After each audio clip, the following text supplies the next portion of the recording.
സംസ്ഥാന secretary M V Govindan മാധ്യമങ്ങളെ കാണുന്നു. മുമ്പ് തന്നെ പറഞ്ഞു വെച്ച ഒന്നാണ്,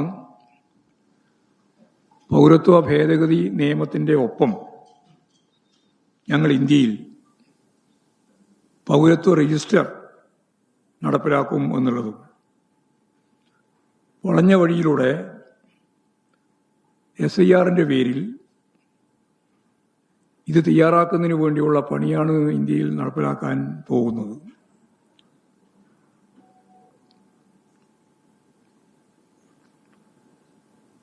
ഇവിടെ ചീഫ് ഇലക്ടറൽ ഓഫീസർ തയ്യാറാക്കിയിട്ടുള്ള മാനദണ്ഡത്തിൽ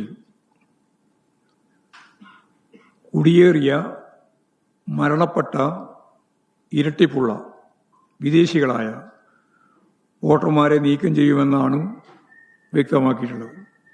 ഈ പറഞ്ഞ വിഭാഗത്തിൽപ്പെട്ടവരെയാണ് നീക്കം ചെയ്യുക എന്നുള്ളതാണ്. മരണപ്പെട്ടതും ഇരട്ടിപ്പുള്ളതുമായ വോട്ടർമാരുടെ പേര് പട്ടികയിൽ നിന്നും നീക്കം ചെയ്യേണ്ടത് പ്രശ്നമല്ല, ചെയ്യേണ്ടത് തന്നെയാണ്. എന്നാൽ കുടിയേറിയ വിദേശികളായ വോട്ടർമാരെ നീക്കം ചെയ്യുന്നു എന്നുള്ളത് നേരത്തെ ഞാൻ പറഞ്ഞ പൗരത്വ രജിസ്റ്റർ തയ്യാറാക്കുന്നതിൻ്റെ അജണ്ടയുടെ ഭാഗമാണ് എന്ന് എല്ലാവർക്കും മനസ്സിലാക്കാൻ കഴിയും. അപ്പോൾ സുപ്രീം കോടതിയുടെ വിധിയെ മറികടന്ന്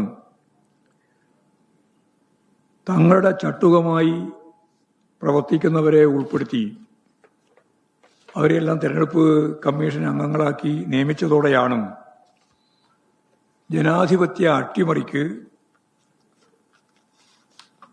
യഥാർത്ഥത്തിൽ ഇലക്ഷൻ കമ്മീഷനെ കൂടി ഉപയോഗിച്ച് ഇവർക്ക് കാര്യങ്ങൾ നിർവഹിക്കാൻ സാധിക്കുന്നത്. 2024 ലോക്സഭാ തെരഞ്ഞെടുപ്പിൽ വോട്ട് ചെയ്ത ബീഹാറിലെ 65 ലക്ഷം വോട്ടർമാരെയാണ് പട്ടികയിൽ നിന്നും നീക്കം ചെയ്തിട്ടുള്ളത്. വോട്ടർ പട്ടികയിൽ നിന്ന് ഒഴിവാക്കപ്പെട്ടവരിൽ ന്യൂനപക്ഷം, ദളിത് വിഭാഗത്തിൽപ്പെട്ടവരും സ്ത്രീകളുമാണ്. ഇതിൽ വലിയൊരു വിഭാഗം എന്നിപ്പോഴും പഠനം വ്യക്തമാക്കിയിരിക്കുകയാണ്. കേരളത്തിലെ തദ്ദേശ സ്വയംഭരണ സ്ഥാപനങ്ങളിലേക്കുള്ള തെരഞ്ഞെടുപ്പും നിയമസഭാ തെരഞ്ഞെടുപ്പും അടുത്ത മാസങ്ങളിലായി നടക്കാൻ പോകുന്ന സന്ദർഭത്തിൽ അതിൻ്റെ പ്രവർത്തനങ്ങളിലാണ് സജീവമായിട്ട് യഥാർത്ഥത്തിൽ ഉദ്യോഗസ്ഥന്മാർ ഉൾപ്പെടെ ഉള്ളത്, അതിനുവേണ്ടി നിയോഗിക്കപ്പെട്ടിട്ടുള്ളതാണ്. അത്തരത്തിലൊരു ഘട്ടത്തിൽ SIR കേരളത്തിൽ നടപ്പാക്കുന്നത് തികച്ചും അപ്രായോഗികമാണ് എന്ന കാര്യം BJP ഒഴിച്ചുള്ള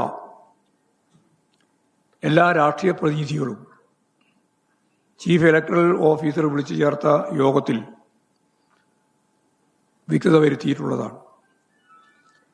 ഇതിനെ തുടർന്ന് കേന്ദ്ര ഇലക്ഷൻ കമ്മീഷനോട്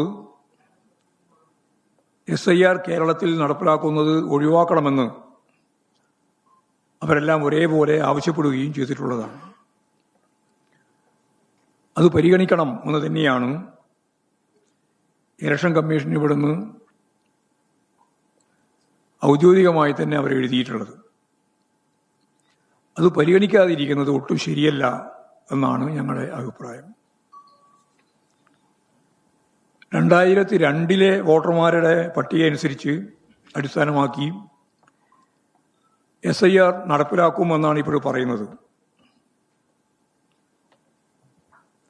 യഥാർത്ഥത്തിൽ 1950 ജനപ്രാതിനിധ്യ നിയമവും 1960 വോട്ടർ രജിസ്ട്രേഷൻ ചട്ടവും അനുസരിച്ച് ഇങ്ങനൊരു തീരുമാനമെടുക്കുന്നത് നിയമവിരുദ്ധമാണ്. വോട്ടർ രജിസ്ട്രേഷൻ ചട്ടത്തിൽ നിലവിലുള്ള വോട്ടർ പട്ടികയാണ് അടിസ്ഥാന രേഖയായി വോട്ടർ പട്ടിക പുതുക്കുമ്പോൾ ഉപയോഗിക്കേണ്ടത്. അതിൽ നിന്ന് തികച്ചും വ്യത്യസ്തമായി 2002 പോളിംഗ് ബൂത്തുകളിൽ ഉപയോഗിച്ച വോട്ടർ പട്ടിക അടിസ്ഥാനപ്പെടുത്തി വേണം വോട്ടർ പട്ടിക പുതുക്കാനെന്നാണ് ഇപ്പോൾ തീരുമാനിച്ചത്.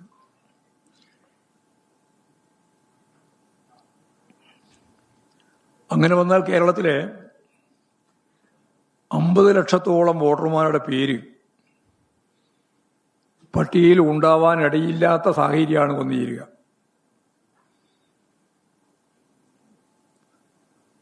നമുക്കിത് ഈ 2002 വോട്ടർ പട്ടിക അടിസ്ഥാനപ്പെടുത്തിയിട്ട് പുതുക്കാൻ പുറപ്പെടുമ്പോഴെന്താ സ്ഥിതി?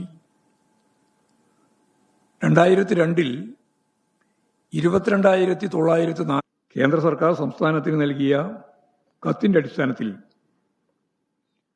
16/7/2014 കോഴിക്കോട് ജില്ലയിലെ കിനാനൂരിലെ 150 ഏക്കർ ഭൂമി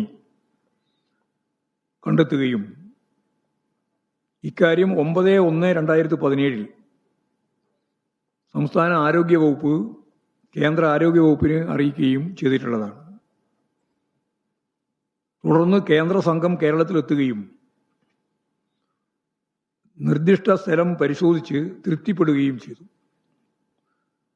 അവർ നിർദ്ദേശിച്ചതനുസരിച്ച് 150 ഏക്കറയാണ് നേരത്തെ കണ്ടിരുന്നത്. 50 ഏക്കർ കൂടി ഭൂമി എക്വയർ ചെയ്യുന്നതിന് വേണ്ടിയുള്ള നടപടിയും നടന്നു വന്നു. കേന്ദ്ര സംഘം നിർദ്ദേശിച്ച കോഴിക്കോട് സ്ഥലത്ത് എയിംസ് അനുവദിക്കണമെന്ന ശുപാർശയോടെ കേന്ദ്ര ആരോഗ്യ വകുപ്പ് മന്ത്രി ധനവകുപ്പിന് അതിനെ തുടർന്ന് കത്തയച്ചു. അതിനുള്ള മറുപടി കേരളത്തിൽ നൽകുകയും ചെയ്തിട്ടുണ്ട്. അടുത്ത ഘട്ടത്തിൽ തന്നെ കേരളത്തിന് എയിംസ് അനുവദിക്കണമെന്നാണ് കേന്ദ്ര ആരോഗ്യമന്ത്രിയുടെ ശുപാർശ. ഒരു ഘട്ടത്തിലും കേന്ദ്ര സർക്കാർ കിനാനൂരിലെ നിർദ്ദിഷ്ട സ്ഥലം അനുയോജ്യമല്ലെന്ന് കേരളത്തോട് പറഞ്ഞിട്ടേയില്ല. അപ്പോൾ വിവിധ സന്ദർഭങ്ങളിലായി കേരളത്തിന് എയിംസ് അനുവദിക്കുമെന്ന് കേന്ദ്ര ഗവൺമെന്റ് പറഞ്ഞു എങ്കിലും നിരാശയായിരുന്നു മുൻകാലങ്ങളിലെല്ലാമുള്ള നമ്മുടെ അനുഭവം. ഇപ്പോൾ വളരെ വിചിത്രമായ ഒരു കാര്യം, BJP ഗവൺമെന്റിന്റെ ഭാഗമായിട്ടൊരു മന്ത്രിയും കേരളത്തിലെ BJP നേതൃത്വത്തിലൊരു വലിയ വിഭാഗവും രണ്ട് ഭാഗമായിട്ട് തിരിഞ്ഞ്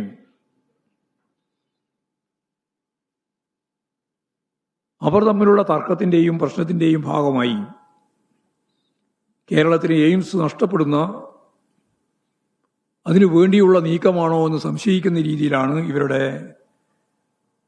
തമ്മിലുള്ള തർക്കം മനസ്സിലാക്കാൻ സാധിക്കുന്നത്.